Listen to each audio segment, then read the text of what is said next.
Everybody, I apologize for how late I'm posting this. Even for my buddies on the West Coast, this is going to be at somewhere around 10 p.m., so sucks to suck. But, and I apologize, I just got out of the shower for my physical presentation. I will have to obviously be uploading my second video tomorrow because of how late this is. But here's our fireside. Today is April 27th, and this is the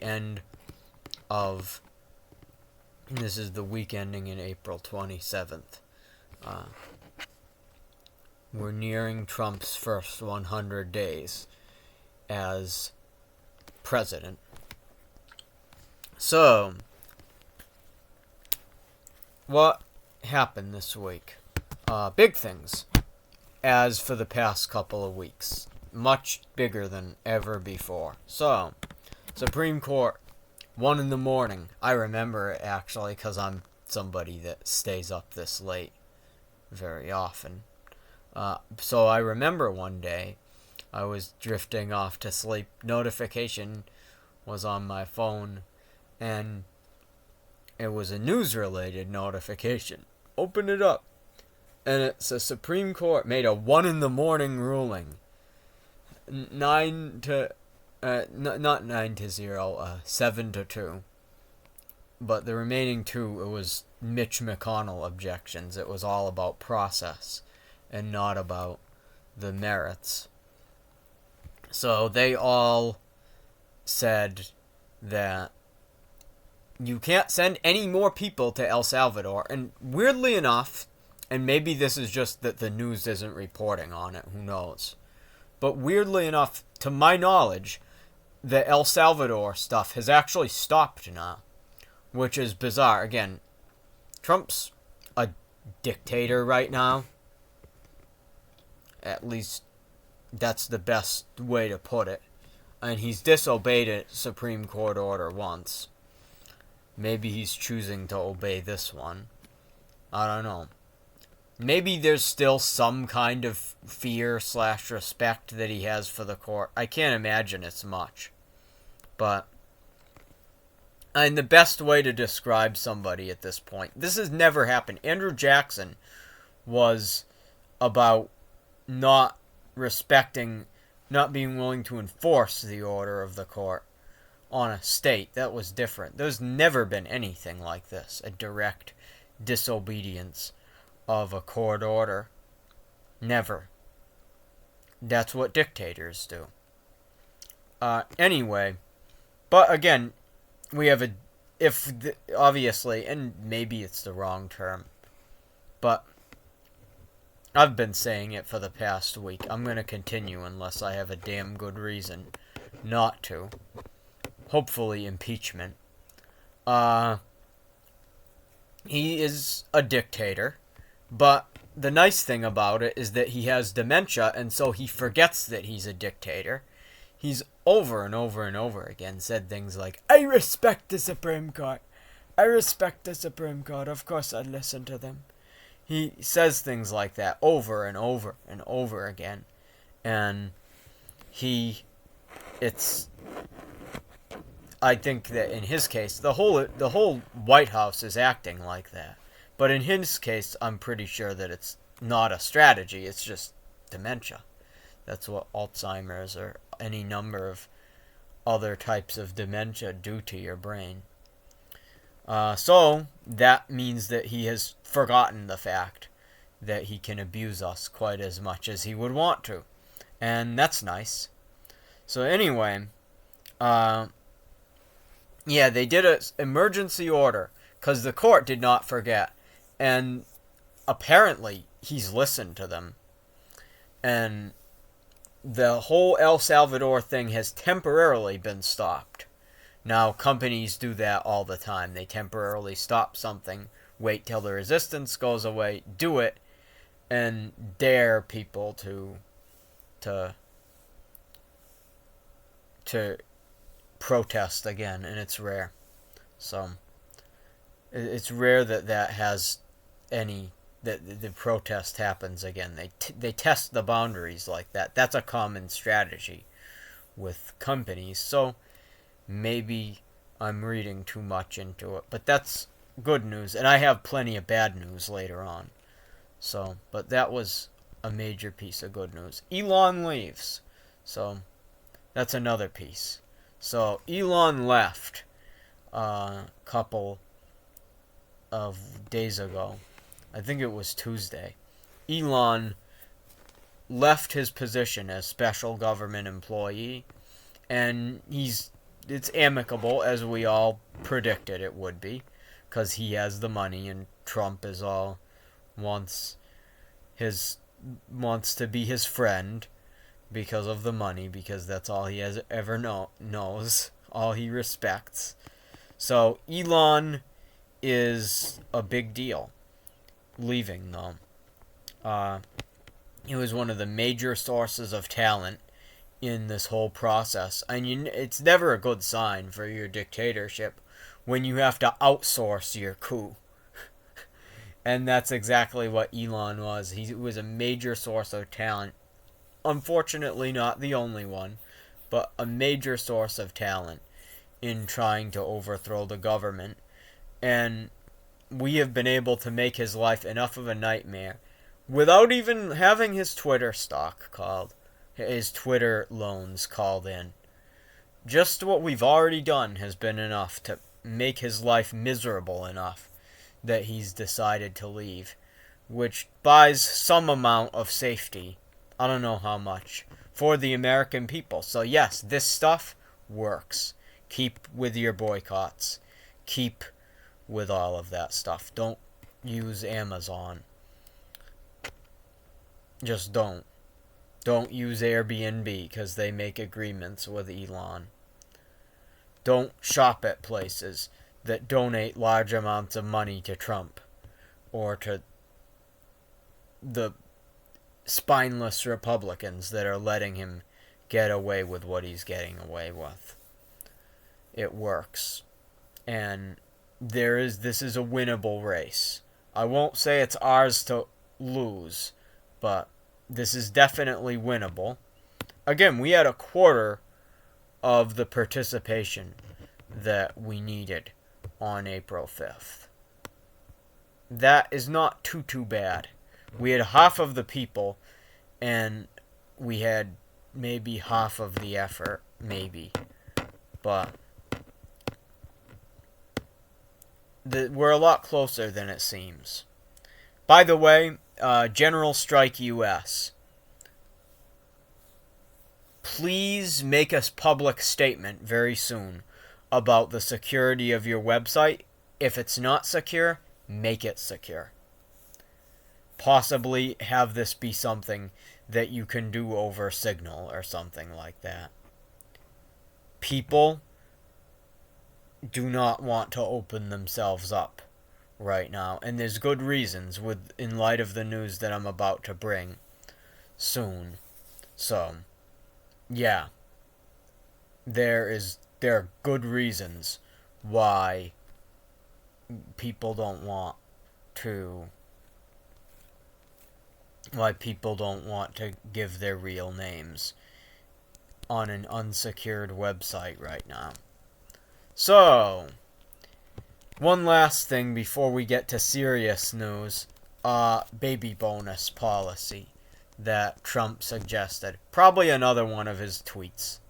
Probably another infrastructure week. And this thing is so incompetent.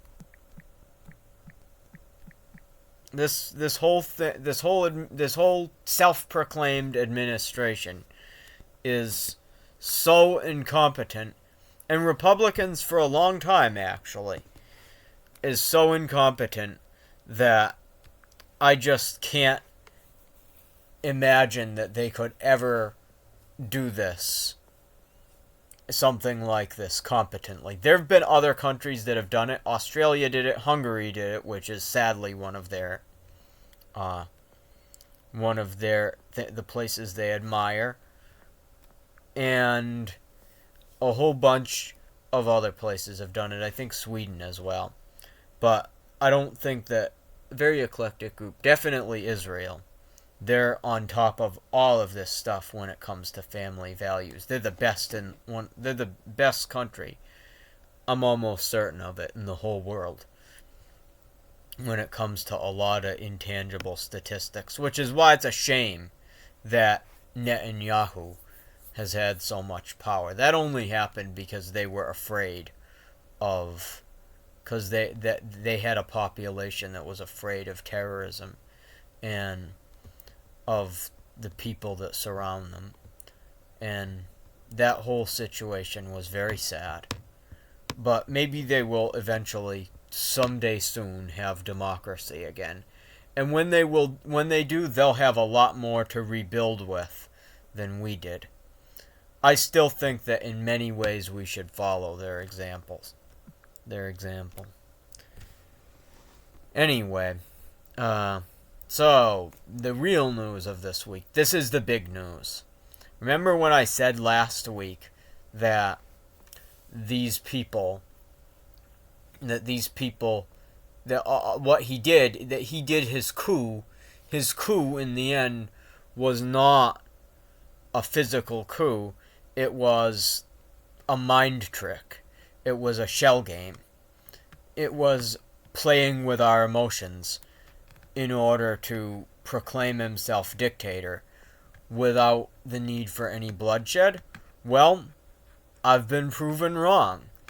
He's been retroactively, and I think it was Kash Patel. I don't think that it came directly from Trump, because I think Trump's too demented. This is why we should have blocked these people.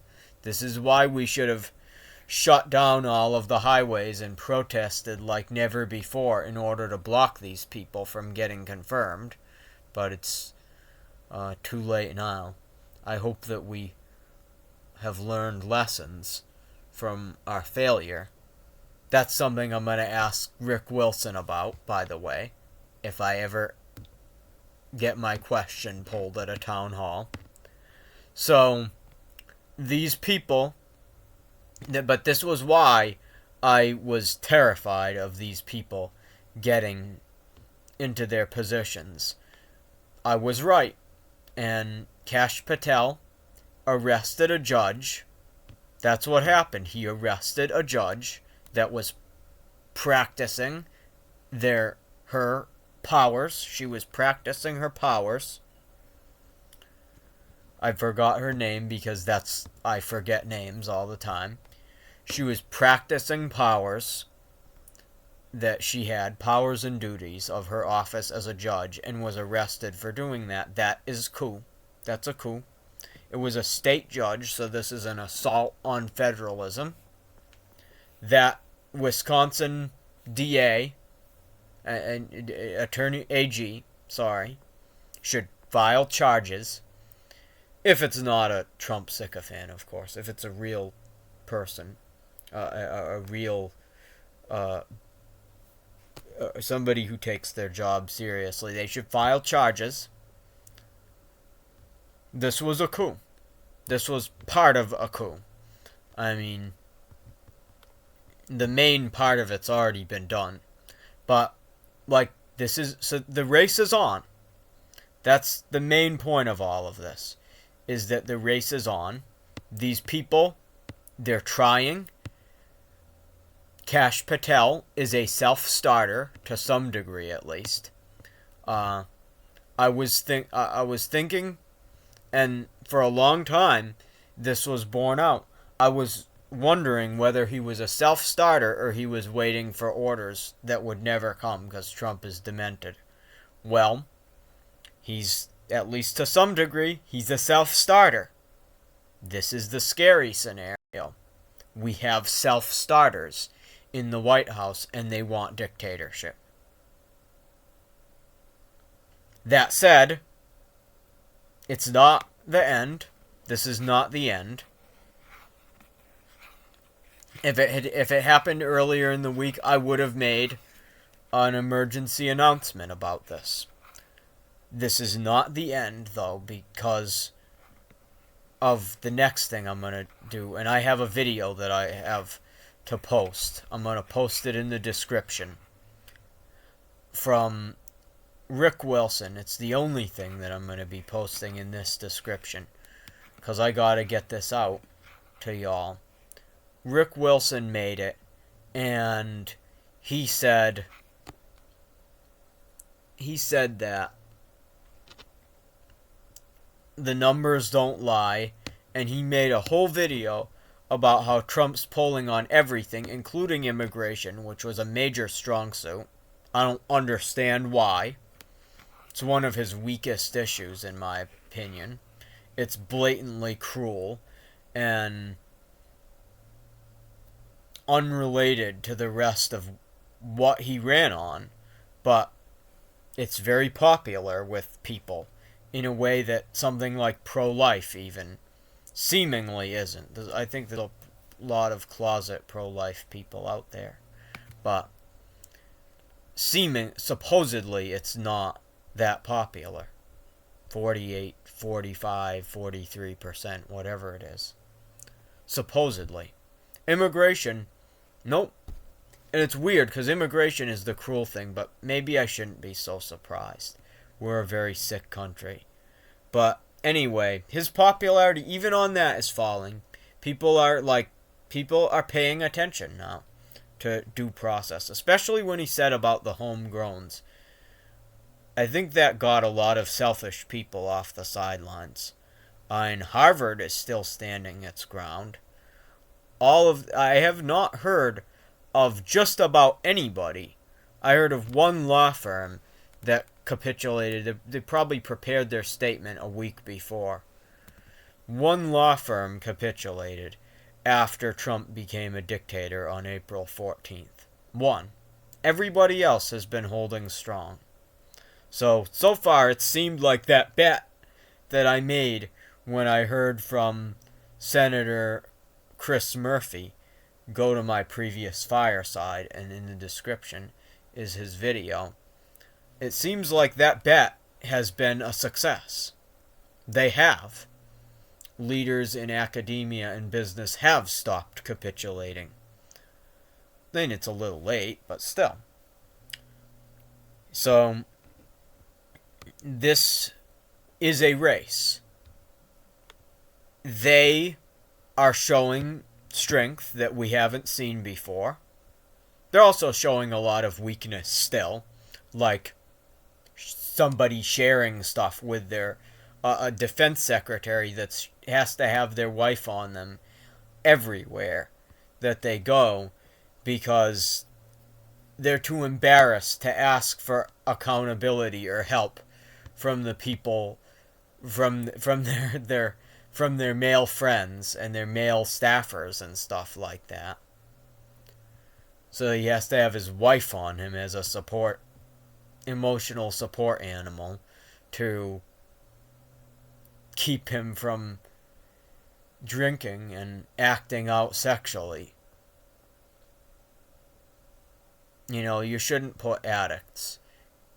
You should not put active addicts in charge of this kind of stuff. Even with recovery, it's tough. I'd be willing to put a recovering addict into public office, but they better have a plan for what to do if things go wrong. So there's a lot of weakness, but there's also some strength that they're starting to show. They're starting to flex their muscle.